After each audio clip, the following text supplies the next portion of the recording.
Então, boa tarde novamente. Sejam de novo bem-vindos ao evento Família e Escola em Dificuldade de Aprendizagem. E começamos o nosso programa a falar sobre hiperatividade eficaz. Temos conosco, direto do Brasil, a doutora Maria das Graças Caseira. A doutora Maria das Graças Caseira é psicóloga com mestrado em Letras pela Universidade do Oeste, do Brasil, de Foz do Iguaçu, docente de psicologia e escritora. Boa tarde, doutora Graças Caseira. Boa tarde.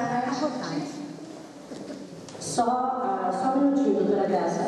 Ao público, se forem fazer perguntas, eu ouço a pergunta e passo aqui então para a doutora Graça, porque o microfone não faz intervenção.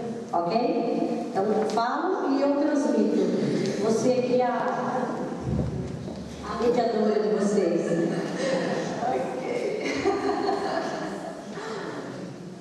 Então, Graça, podemos começar. Bem, eu gostaria de, em primeiro lugar, agradecer o convite da querida amiga Rosânia Fernandes. Nos conhecemos há muitos anos, né? E eu me sinto muito orgulhosa de te ver aí dirigindo um projeto tão importante que é a educação e o esclarecimento, né? Que é uma das tarefas mais nobres que a gente tem depois de ajudar as pessoas, ajudar de fato através da educação. Isso é uma das tarefas nobres e que eu me sinto muito orgulhosa de poder trabalhar nesse sentido e de ter amigos nessa área. Obrigada. Obrigada pelo convite. Então, doutora Graça Caseira, podemos começar então a falar sobre a hiperatividade eficaz? Sim. O meu estudo sobre o transtorno de déficit de atenção e hiperatividade infantil começou em 1991, quando eu descobri que eu era hiperativa e não sabia o que significava isso. Não havia essa discussão, essa divulgação como há hoje em dia, que até é moda. E, em função disso, eu saí da faculdade de arquitetura, que eu gostaria de ter ingressado, e optei por estudar psicologia, achando que na psicologia eu compreenderia mais esse transtorno, que eu não sabia o que era, não tinha a mínima noção de saúde. A minha área sempre foram as artes. Então, eu ingressei na faculdade em 92, na Federal do Rio de Janeiro, Universidade Federal do Rio de Janeiro, uma das primeiras do Brasil, e comecei a estudar. E o primeiro estudo que eu vi publicado foi justamente o meu, em 93, um ano depois, em Psicologia do Desenvolvimento, sobre esse tema. Eu me lembro que não havia livros em português sobre esse assunto, o que me intrigava muito, e eu comecei a ter que ir para o Instituto de Psiquiatria para ter acesso aos artigos científicos da área médica, que eram todos em inglês e em inglês técnico. E eu comecei cantando milho. Cantando milho aqui no Brasil é traduzir palavra por palavra. Quando eu terminei meu curso, aqui no Brasil, nós apresentamos um estudo escrito. E, obviamente, o meu estudo escrito era sobre o transtorno de déficit de atenção e hiperatividade, TDAH. Nessa altura, eu já havia viajado para os Estados Unidos e também para a Europa e observado vários livros que saíram por autores americanos, estadunidenses, e que foram ao mesmo tempo traduzidos para o português de Portugal e para o espanhol, tanto da Espanha como da América do Norte e também América Central. E muito tempo depois é que esses livros passaram a ser traduzidos para o português americano, ou seja, o português brasileiro, né? Eu já havia lido o livro em inglês original. Então, quando eu publiquei meu livro em 2000, no ano de 2001, não havia tantos livros no idioma português como há hoje em dia aqui no Brasil. Era ainda uma novidade. Então, o meu livro ficou mais um guia, principalmente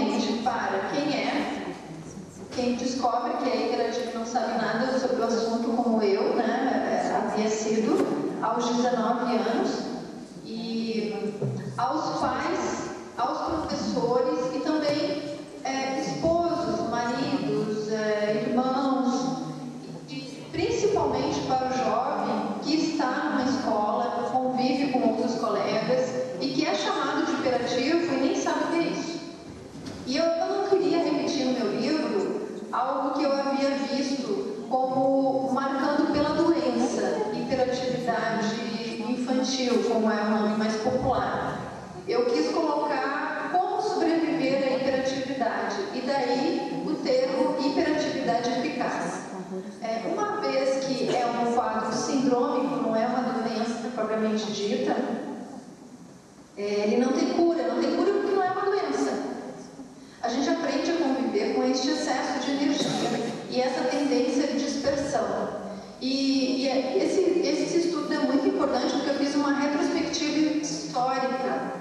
Eu localizei isso, por exemplo, pela psicologia evolucionista, que é de origem mais darwiniana, né? Que explica que até bem pouco tempo os hiperativos eles eram os desbravadores, os descobridores, aqueles destemidos que por impulso descobriam novos caminhos. E por isso que na capa eu coloquei o monumento dos descobridores, porque apesar de ser um quadro sindrômico, ele tem o seu lado bom, né? E é justamente esse lado bom que eu sugiro que o leitor aproveite para usar em sua própria recuperação, em sua própria reabilitação existencial. Como que eu consegui superar? Eu consegui superar através do estudo, compreendendo a síndrome, estudando outros casos, conhecendo outras pessoas e pessoas que também convivem com os hiperativos, e aprendi a manejar os sintomas, principalmente relacionados à desatenção. Então, de vítima, eu passei a ser terapeuta de mim mesma. Dentro da terapia cognitivo-comportamental, a proposta é justamente de tornar o cliente terapeuta de si mesmo. E é essa experiência, essa minha trajetória, não pessoal, mas antes de tudo como intelectual, pesquisadora, é que eu sintetizei nesse livro.